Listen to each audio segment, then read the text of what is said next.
Hello, everyone. Welcome to Vanlife and Chill, the podcast. I'm your host, Forrest Stevens, and today I'm talking with Frankie. And she tells us her story about why she moved into a minivan at the age of 50 and how the minivan hasn't really been built out very much. And she doesn't really have plans to build it out even more because she has found a way of life that works for her. We also hear some funny stories from her about some of the challenges of this lifestyle, and she talks about what it really means to be a van lifer and what that entails. So thanks everybody for watching. Hope you guys enjoy this podcast. This episode of Van Life and Chill is sponsored by Skillshare. Skillshare is an online learning community with thousands of online classes, and it's a great way to invest in yourself and a great place to fuel your creativity. As I've been transitioning out of doing YouTube vlogs and getting into more of the vertical content, I have been curious about how to do TikTok properly. So I started doing the Skillshare online class by Karen Foster Williams called TikTok Made Simple for Creatives. It's a new platform with lots of things to learn, and all the information I need to really get going and get started is in this course. I found it extremely valuable to be able to grow my personal brand and business, especially while on the road and while traveling in my van. The reason I was interested in joining Skillshare was because it was an easy way for me to continue my learning about the different online business practices that I do. And I really hope that it would bring a lot of value into my life in the form of dollars and cents, and just being able to create more, learn more, and build on the skills that I already have and the foundation that I have.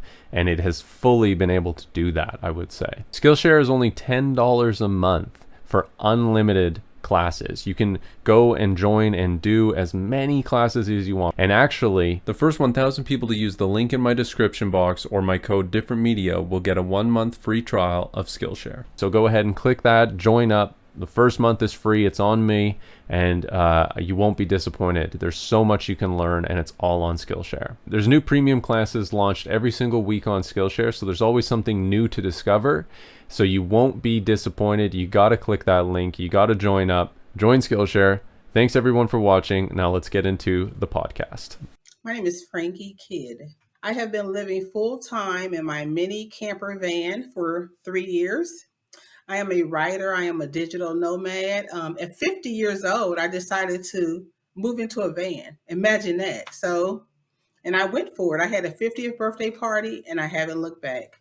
A mini camper van. So you have what kind of van is it? It's a Honda Odyssey that I converted into a mini camper van, and I've just been on the road, and yeah. What does your conversion look like? So it's a bed. I actually have a chair bed. So a fold out, you probably heard of a fold out sofa bed. I have a fold out chair bed. So it's the same concept. It looks like a sofa. It aligns perfectly with my back seats in my van. So it's like a long bed. And that's all I need is a bed and a table.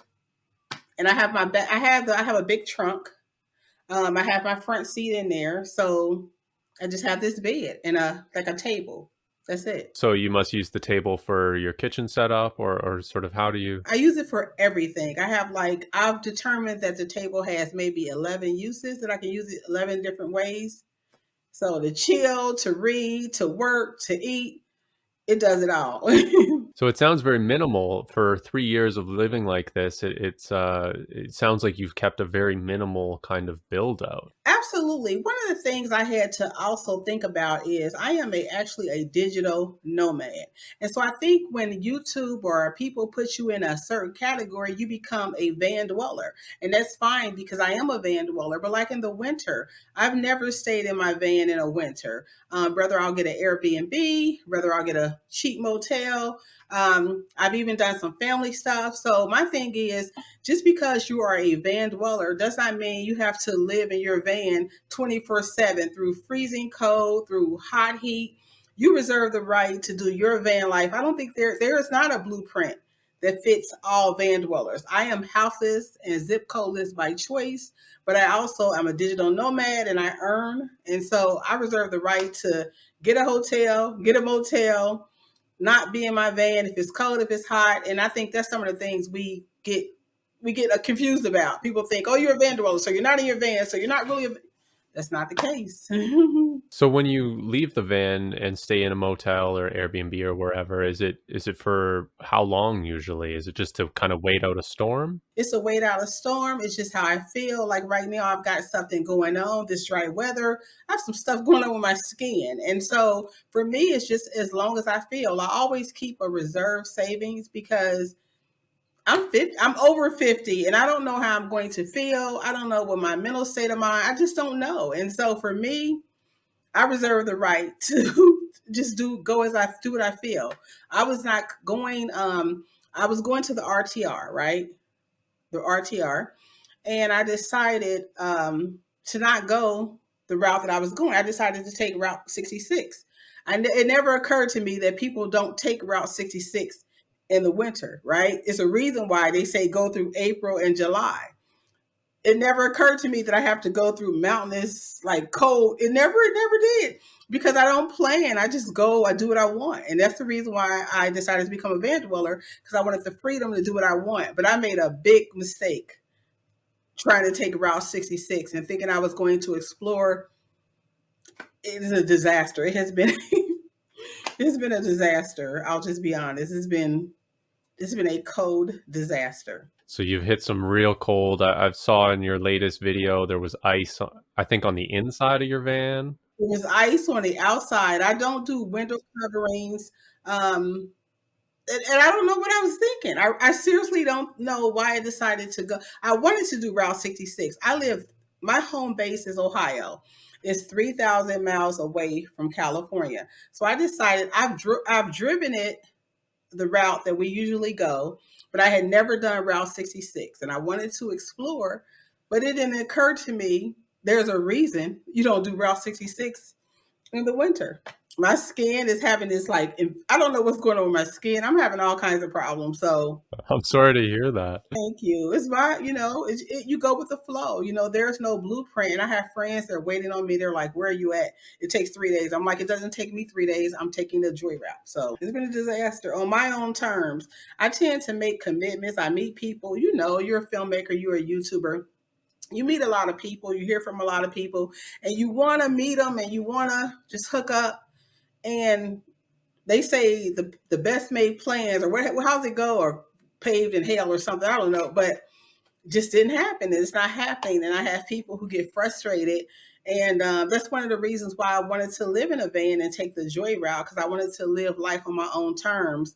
And having to say, I'm meeting you at this point, or we're going to drive this way, it has driven me crazy. And it's made for a difficult situation with new people that I'm meeting because I'm always saying, like, I'm on my way. And I'm not on my way. I'm just taking the joy route. And so you have a guilt. I feel guilty. I feel very guilty. I feel guilty. So you mentioned there a couple times, you mentioned a couple reasons, freedom, living life on your own terms. Maybe you can elaborate on that. What was sort of the reason that you were getting into van life? So I was renting a room. I am divorced. I'm a divorced mother of two. I have 30-year-olds. They're probably older than you. I have two 30-year-olds.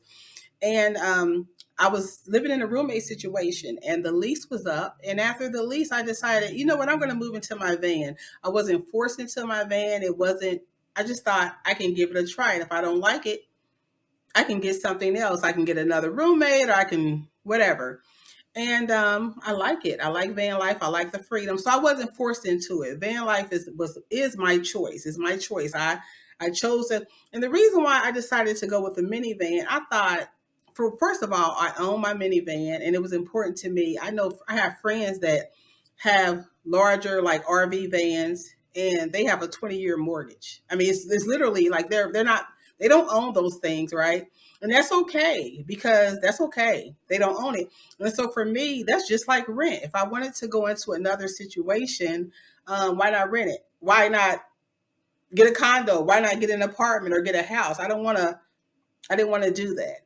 If I couldn't own it, I didn't want to live in a vehicle that I couldn't own. I could have gotten like a older model vehicle and fixed it up or something like that. But a minivan has actually worked out. Aside from the problems I have with the minivan, I've just been. Other than that, the minivan is perfectly fine for me. I look at it like you take road trips, right? And in a road trip, you might be in a car 8 hours or 4 hours or 6 hours. That's the same in a minivan. You get out, you go in coffee shops, you go in the library, I go to parks, I'm not in the van. I try to live out of the van as much as possible. And so it works out. And if it really works out, then we'll see. In a couple of years, I plan to go in a boxable, which is a casita home. And but if I decide van life, I want to get something, and do this van life a little more, then maybe I'll do that. But I like the fact that a minivan is stealth. It's doesn't require a lot of. I've been camping with friends, and they have like I said, big vehicles, and the amount of work they have to do. I'm outside exploring. I don't want to do any work. I just need to sleep, and so it's working out for now. Who knows if it'll continue to work out? But for right now, it's working out for me. You'll probably hear my air. Oh, that's all right. Okay. So what inspired you originally, though? What kind of gave you the idea that living in a van was a viable option? I wanted to go to Thailand. I really wanted to go to Thailand. YouTube, you watch these videos, right? And I was watching these videos on digital nomads, people that were in Thailand. I hope you can hear me. This heater air thing just came on. And so maybe can I turn it off? Is that okay? Or all right. Sorry about that. I'll turn it off then. I don't. So I thought it'll go off in just a second. So I wanted to go to Thailand. YouTube sent me down a rabbit hole of seeing people in Thailand and that it was affordable to live, cheap, good food, good street food, digital nomads. And then I watched a video of an older person in Thailand, and he said that he had to jump out of a window. Seriously, his apartment caught on fire. He didn't have insurance. They came to the hospital and took his passport. And then I started thinking about riding a scooter and loose dogs. I'm like, you're old behind. You ain't gonna make it in. The USA has beautiful places to explore. Why not start there? But my original intention was Thailand. But then YouTube took me down this rabbit hole of Bob Wells, Cheap RV Living, Crystal Vanner, and van dwelling. So I said, you know what? I can do that. My parents, they didn't live in a van, but remember those? You probably don't.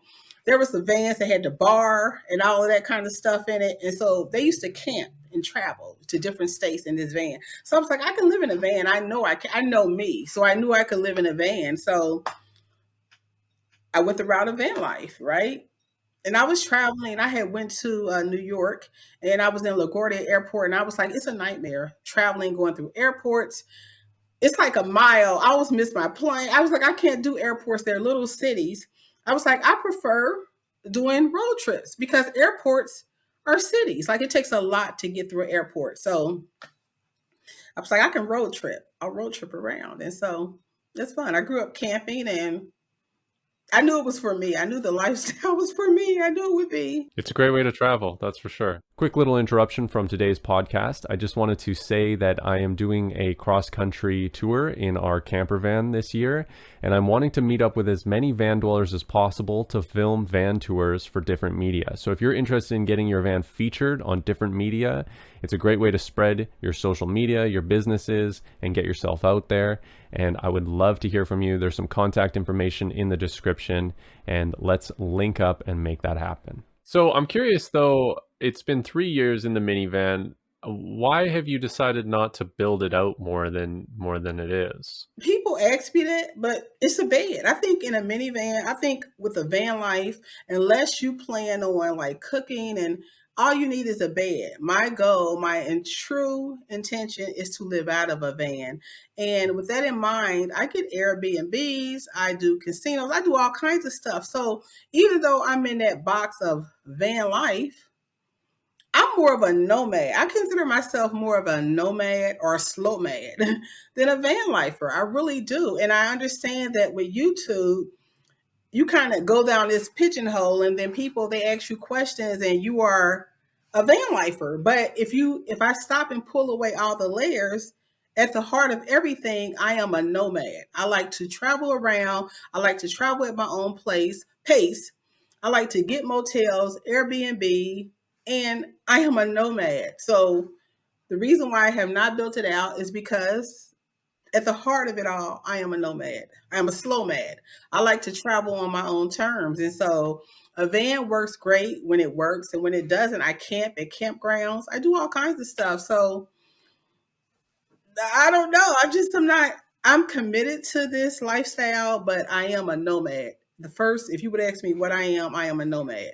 And there's a big difference. I live in a van. I do live full time in a van, but I reserve the right to get a motel, an Airbnb, to stay with friends, to stay with family. And that's the reason why I thought about it. Like even with going to the RTR, it's like if you don't go to the RTR, you have to be Christian. You have to like go there. That's what everybody does, right? You follow that path. And as I thought about it, I do want to meet a lot of the people, but I don't still have the same.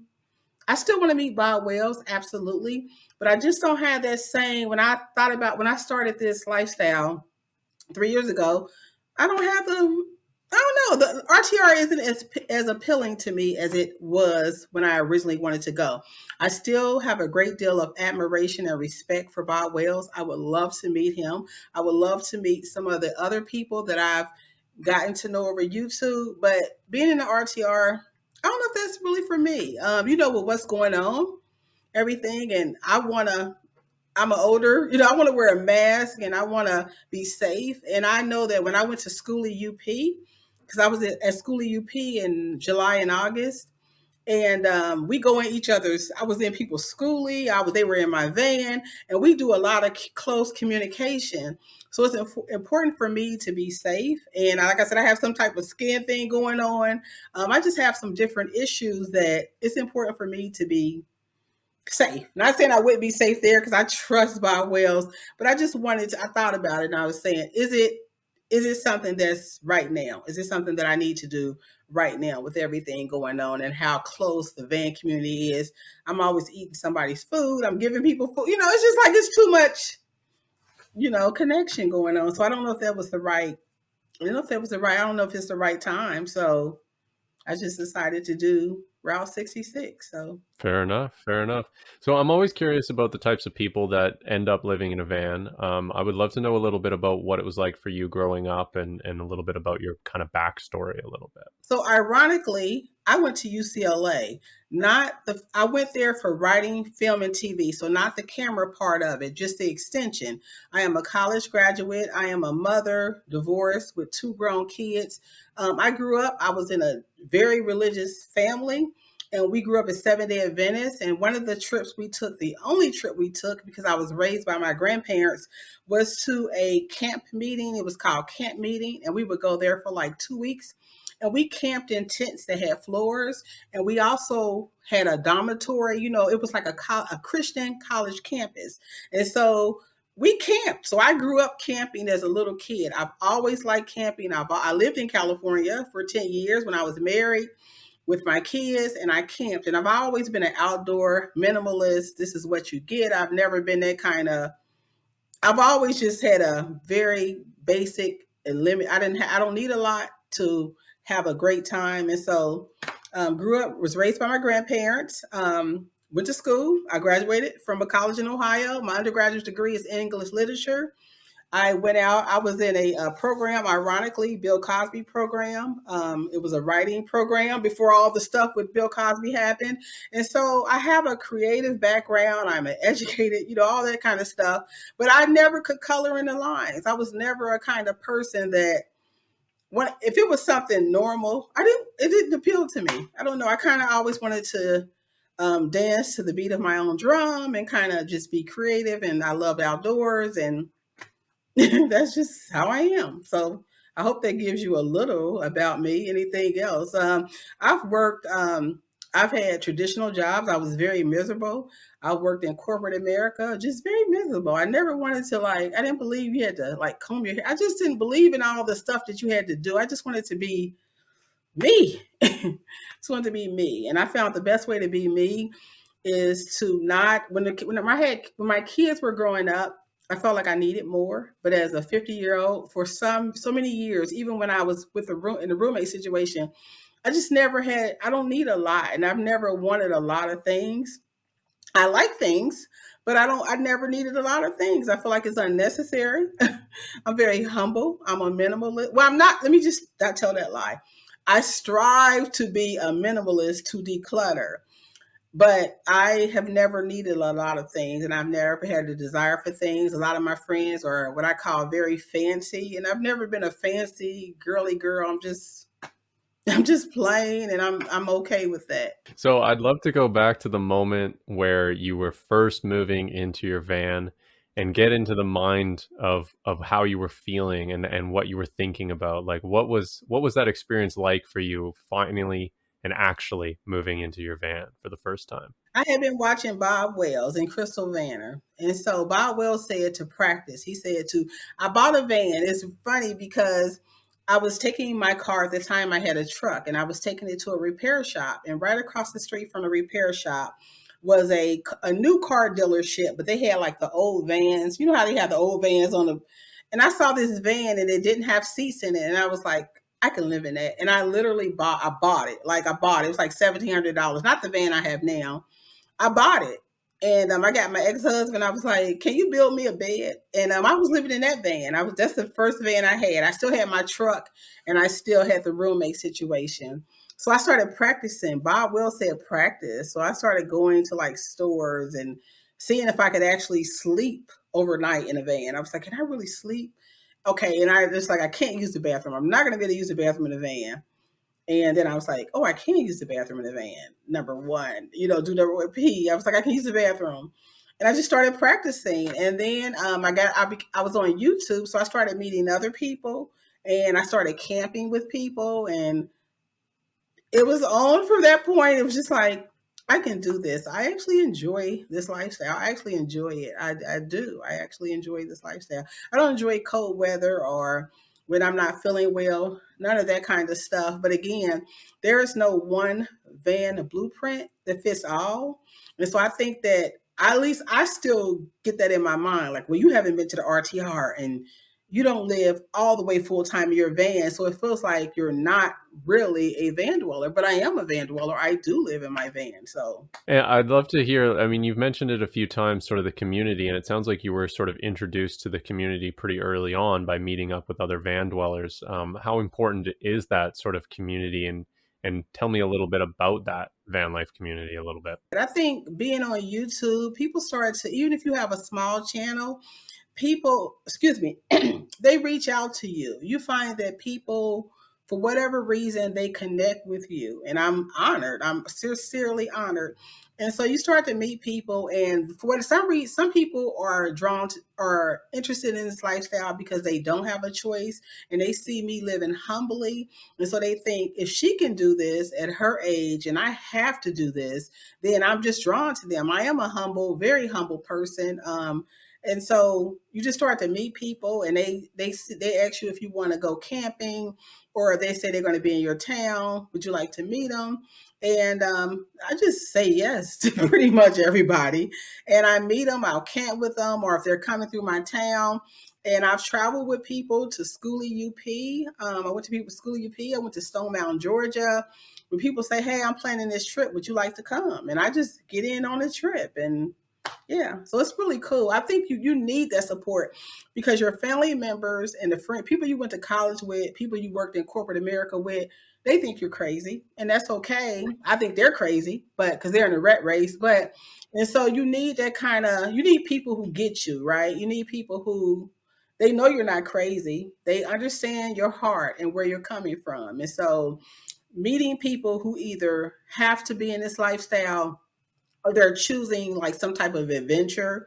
It helps because I couldn't do it, or I could do it, but I wouldn't want to do it without this community of people that I meet on YouTube and that I've met when I've been out camping or traveling. I don't know how it would be. It wouldn't be fun for sure. And so I've learned so much. Even with me going Route 66, if I had talked to a friend who I camp with, she was like, well, there's like, and I'm like, I didn't know, like really. She was like, you didn't know that you're going to be going up an incline. It's going to be ice. And I'm like, really? So I did not know. And so I need these people. These people are um, they have been instrumental in me even surviving van life. Like I have like a butane stove. I don't know how to. I'm a camper, but I'm not a glamper. I don't do glamper camp, but I don't just basic stuff. I'm like, oh, I'll figure it out when I get there. And they're like, well, you didn't bring a.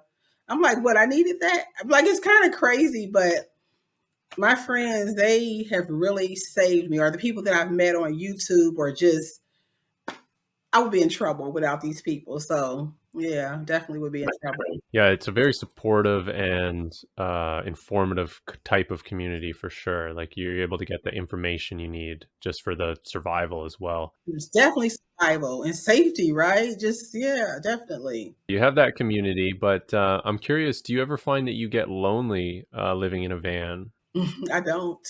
I'm an introvert, even though people think introvert means you're shy. I'm definitely not shy. I have extrovert tendencies, or what's the ambivert, but I'm definitely at the heart of things an introvert. So I enjoy being alone. I'm a writer.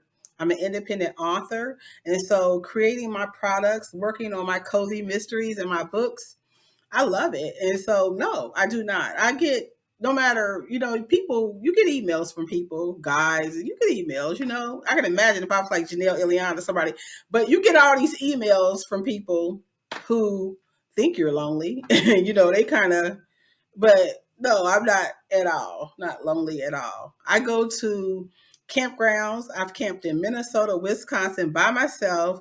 Um, I go there by myself, but I don't leave because I'm always meeting people. I just have that kind of personality where I just meet a lot of people. And that's why people don't think I'm an introvert, because I never met a stranger. Just don't be strangers. So but I am an introvert, and I need my alone time. I need it. I have some friends right now, they're waiting on me, and it's like I can't call them back because I'm kind of like my gas tank isn't full, right? And so I'm drained just from I just like ran a challenge, and I'm just really tired. And so I have all these phone calls I need to make. And of course here I am on an interview, but it's hard to I have a lot of friends, and I meet a lot of people, and I'm a people magnet. People like me. I'm thankful and honored, but it's a lot, with my family. I have a big family, and that's enough. It's just Yeah, well, it's a conducive lifestyle for someone like you who's introverted, I think, where you can kind of get away a little bit and have your own secluded space as well, your own contained the only time I feel space. lonely is when I'm indoors, like, confined, and like in the outdoors, there's always something to do, always something to explore, to see, to think about. As a creator, a writer, there's always a project you need to finish. There's no time for loneliness. There just isn't. So I'm curious, how do you like, what are some of your personal beliefs that help you kind of bring yourself up when you're feeling low in life? Knowing that I do have people that love me. So as far as like, and you do not, let me just say this winter cold, it kind of has you, it puts you in a certain headspace. It really does. It's like it puts you in a different, so just knowing that I do have people that are there for me, and people that I am there for, even though I am an introvert, and I need a lot of alone time. Just knowing that I do have people who they have my back, and even if I hide from them for like 3 months or 6 months or 2 weeks or whatever, when I go and say, "Hey, you know what? Let's talk," they're there for me. So that keeps me. I don't know if that's necessarily my belief, but that's what keeps me feeling okay. That's what keeps me, that's why I feel okay, is because I do know I have people that are there for me, and I'm there for them, even though I'm an introvert, and I only can be there for you in an emergency, but I'm there. When they need me, I'm there. You've been in the van for 3 years. I'm curious to hear some of the stories of your van life experience, just some of your most memorable experiences you've had. Can I start an awful story, a bad story? I was at a Walmart, right? And I got towed. Well, it was an attempted tow with me in the car. Like literally, I was at a Walmart. Yeah. So that was horrible. Like how people get the knock? Like the first knock, I never got a knock. I just why I wasn't sleeping, I was resting, and my car was on the tow. And the police had to come and free me. I like recorded it live. I don't know why I did, but I did. So that was kind of That kind of that was the worst thing that had ever happened in van life.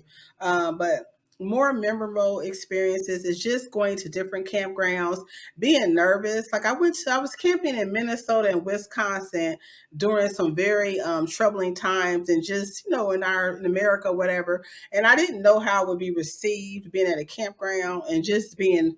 I'm like, is it okay for me to be here? And they're like, please go. So just meeting people different with different backgrounds, just I don't know, meeting people. Just that's some of my more memorable times. People, you meet them and you all are like sharing a meal. It's just like just camping with friends. I love campfires. I said I want to see 1,000 campfires.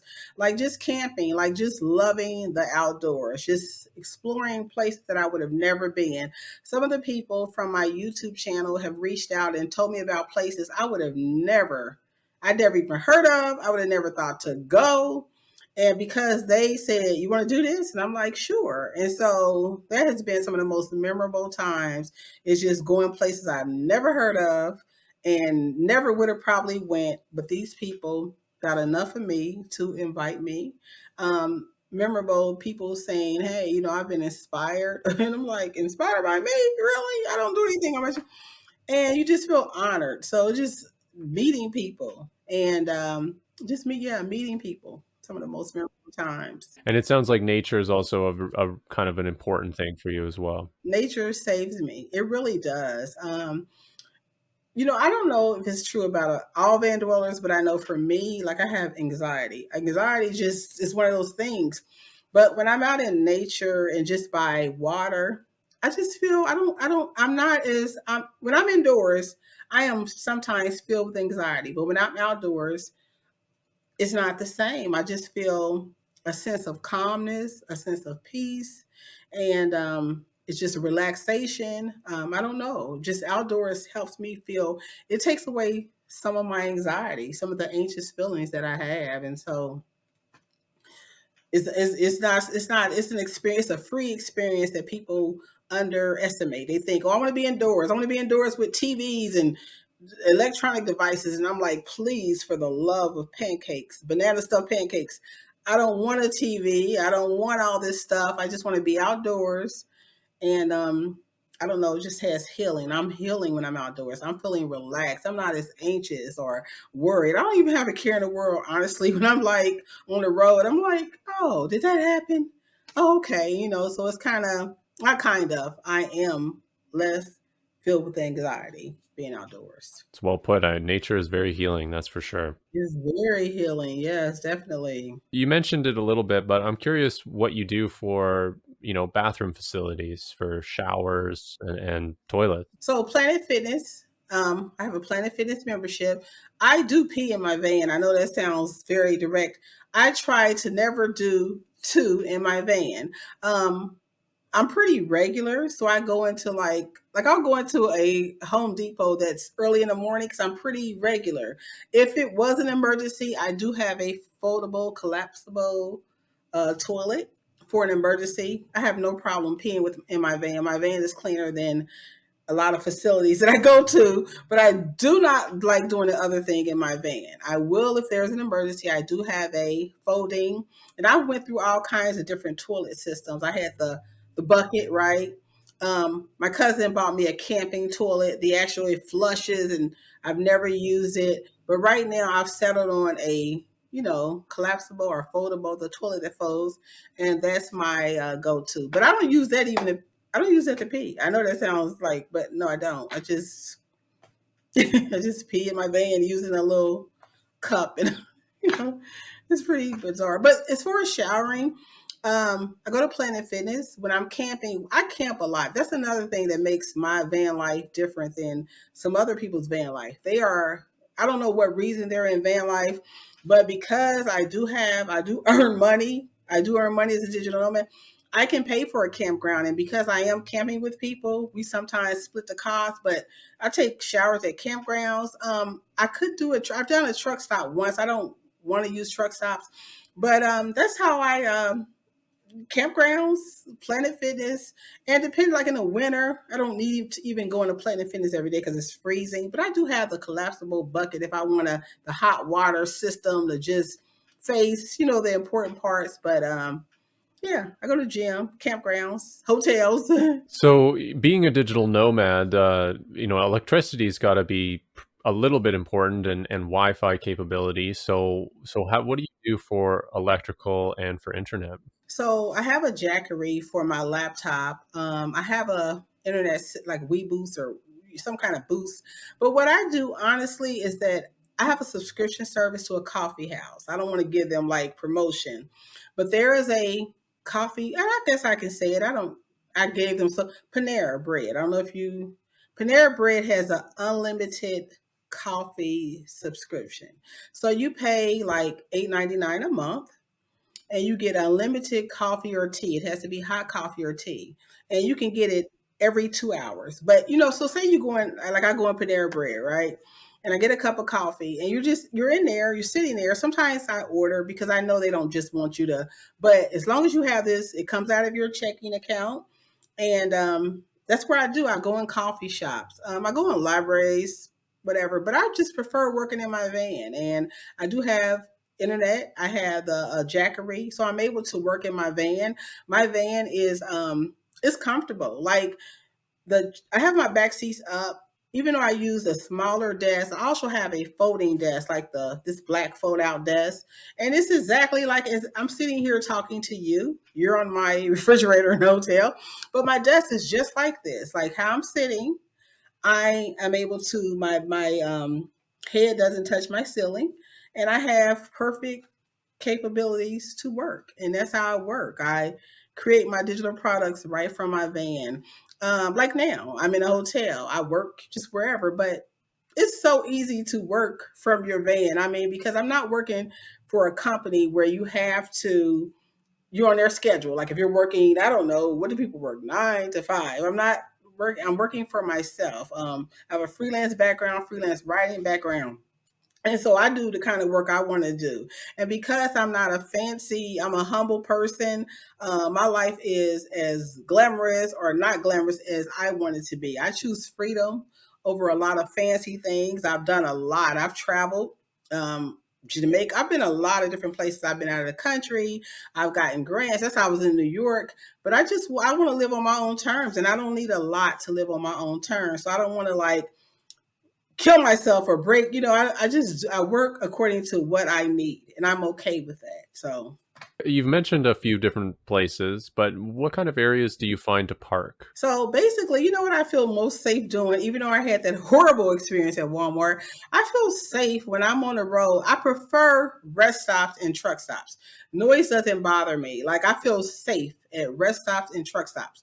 But if I'm in my home base of Ohio, then I do grocery stores or like a Cracker Barrel.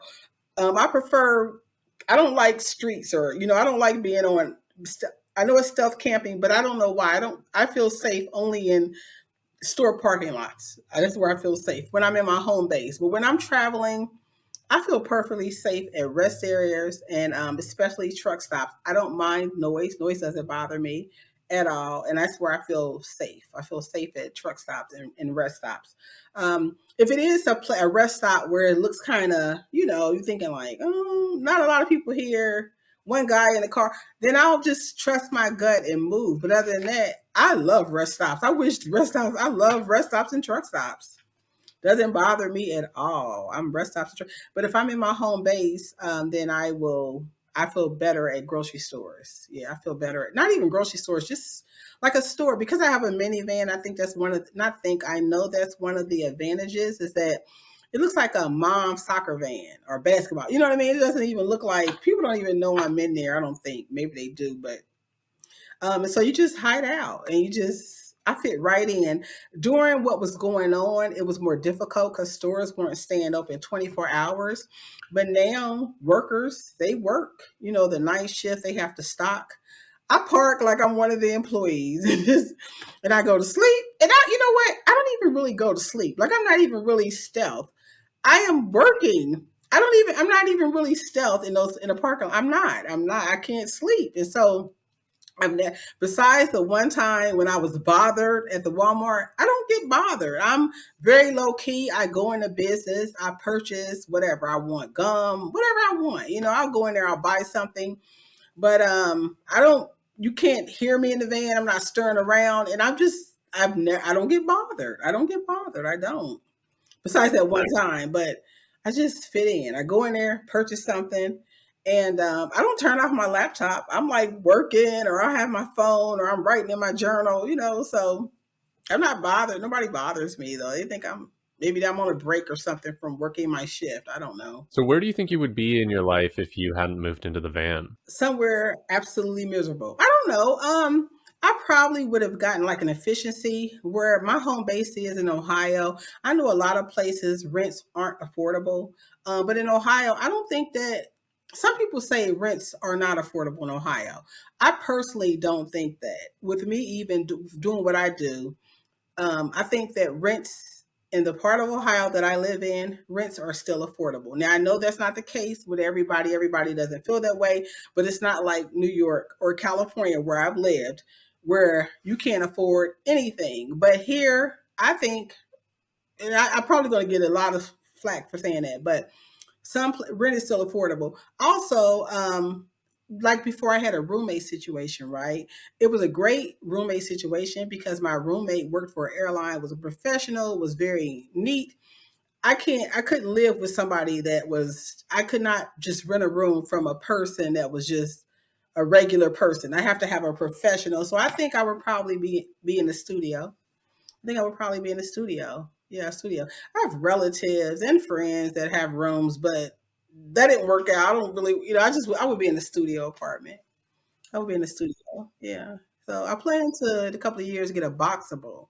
So I don't know if you ever heard of a boxable is just not just but they are kind of building themselves as affordable housing. So you can buy a boxable, a house for under 43,000. It's like 250 a month. Of course, you have to have land to put. You can't just like get this house and not have land. But I think not think it is an affordable alternative. So I'm on like a wait list, and that's what my next move is. But if not that, I don't ever see myself moving into. I would never move into a house. I just would never do that again. That's just not something I don't. And I don't. As far as rent go, I would pay for like a studio. I might even do another roommate if it was the right situation. But if it's not a professional, if it's just, I wouldn't do it. So I would just get a studio, probably a little studio apartment. Yeah. So in what ways do you think that van life has helped you as a person? Definitely with just taking control over what I want to do. It's helped me definitely with anxiety, just feeling more freedom, not having, I never could color in the lines. Like even going through school, I used to say, you can't even color in the line. I don't like break lawful rules, but I'm just kind of a person, not kind of, I am a person that thinks outside the box. So van life has helped me with a sense of freedom, live life on my own terms. People have so many judgments against, oh, well, you're crazy, or they just have all these kind of different things. But I'm living life on my own terms, and I do care what people think, but not enough to let them know that I care what they think. And so, even though I've heard from the grapevine that people think this or that or whatever, I have so much peace. I don't have to worry about, I am in corporate America, so I can't cover my hair, or I can't twist my hair, or I can't, I can live my life out loud how I want to live it. And because I don't have anything to prove to anybody. And it's helped me just be me, feel free, not have to second guess. I'm wearing this, or I got this from a thrift store, or just live my life how I want to live it on my own terms. I don't need a lot. I know people who need so many different things. They spend so much on things that mean nothing, like clothing and purses and hair, all this hair. And it's like, I don't care about any of that. So just living life on my own terms, having freedom to create, freedom to work as hard or as little as I want, as hard as little as I want. and to not lead a lot, to just live a simple life. And I'm okay with simplicity. I'm okay with my humble lifestyle. And I don't need it. And it's like when I'm with other people, then I think, oh, but they have this house or they have all this, I don't care about any of that. So just living life on my own terms. That's great. So you mentioned Boxable, but I'm curious to hear sort of what's next for you. So right now it's still van life. Like for instance, I think there's so much more to come with me in van life. But again, I want to really stress that I am a nomad.